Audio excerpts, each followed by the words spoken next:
द्रौपदी ने क्यों दिया घटोत्कच को श्राप। दोस्तों, फिर से एक बार स्वागत है हमारे एसपी हिंदी कहानी चैनल में।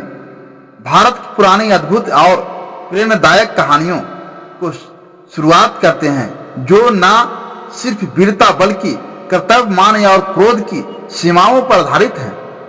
द्रौपदी, जिसका जीवन खुद महाभारत का केंद्रीय बिंदु रहा, उसके द्वारा घटोत्कच को दिए गए श्राप की यह कहानी आपको सोचने पर मजबूर कर देगी। क्या था वह श्राप जिसने भीम के पराक्रमी पुत्र की जीवन यात्रा को कम कर दिया? चलिए जानते हैं उस कहानी के उन अनसुने रहस्य को जिसने महाभारत के युद्ध को एक नया मोड़ दिया और घटोत्कच की किस्मत को क्रोधित द्रौपदी के शब्दों ने किस प्रकार बदल दिया। महाभारत जो राष्ट्रीय संस्कृति का एक अनमोल हिस्सा है, आज भी हमें अपने जीवन के विभिन्न पहलुओं पर विचार करने को प्रेरित करते हैं। और जब हम द्रौपदी की बात करते हैं तो उसका नाम सम्मान, साहस और कभी न हार मानने वाली एक महिला के रूप में आता है। वह केवल पांडवों की पत्नी नहीं थी, बल्कि एक अद्वितीय स्त्री थी जिसका आत्मसम्मान उसके जीवन का सबसे महत्वपूर्ण पहलू था।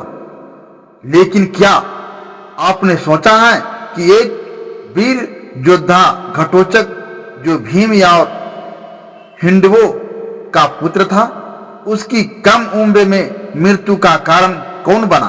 कहानी तब शुरू होती है जब घटोत्कच अपने पिता भीम के साथ पांडवों के राज्य में आता है।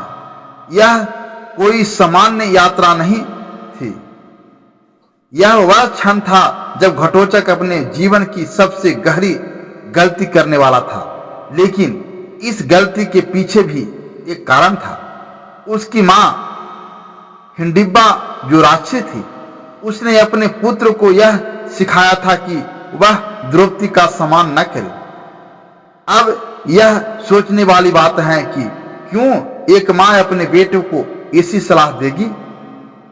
हिडिंबा ने अपने मन में वह पुरानी शिकायत रखी थी जब भीम ने उसे त्याग दिया था। शायद इसी भावना ने उसे अपने बेटे को यह कहने के लिए प्रेरित किया। क्रोध में द्रौपदी ने घटोत्कच को श्राप दे दिया, तुम्हारी मृत्यु कम उम्र में ही हो जाएगी और तुम बिना किसी यश के मारोगे। यह शब्द उस समय केवल श्राप नहीं थे, बल्कि घटोत्कच की पूरी नियति को बदलने वाले थे।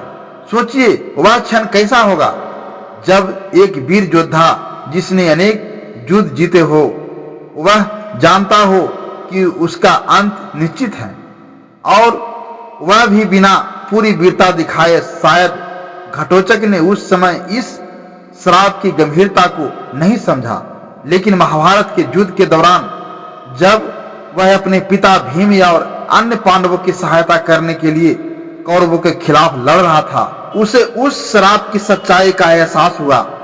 कर्ण, जो दुर्योधन का परम मित्र था, उसने अपने पास मौजूद अमोघ अस्त्र का प्रयोग घटोत्कच पर किया। अब कर्ण वास्तव में इस अस्त्र को अर्जुन के लिए बचाए रखना चाहता था, लेकिन दुर्योधन के आग्रह पर उसने इसे घटोत्कच के खिलाफ चला दिया और यही वह श्राप सच हुआ। घटोत्कच, जो युद्ध भूमि में पूरी बहादुरी से लड़ रहा था, कर्ण के इस प्रचंड अस्त्र के सामने टिक नहीं सका। उसकी मृत्यु बिना किसी लंबी लड़ाई के हो गई। द्रौपदी का वह श्राप जो कभी क्रोध में दिया गया था, अब अर्थात बन चुका था। घटोत्कच का जीवन समाप्त हो गया और वह भी कम उम्र में, जैसा ही कि द्रौपदी ने कहा था।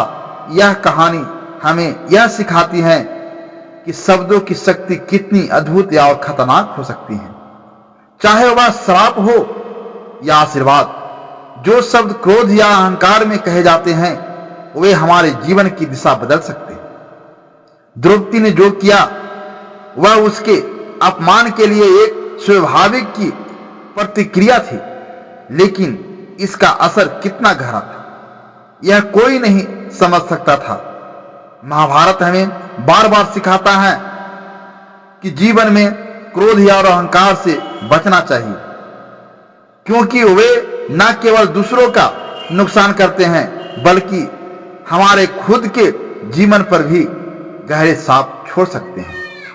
तो दोस्तों, इस कहानी से हमें क्या सीखने को मिलता है? यह कि हमें हमेशा अपने शब्दों का सोच समझकर प्रयोग करना चाहिए, चाहे वह क्षणिक क्रोध हो या कोई बड़ी भावना। हमारे द्वारा कहे गए शब्द न केवल हमारे जीवन को प्रभावित करते हैं बल्कि दूसरों की किस्मत भी बदल सकते हैं।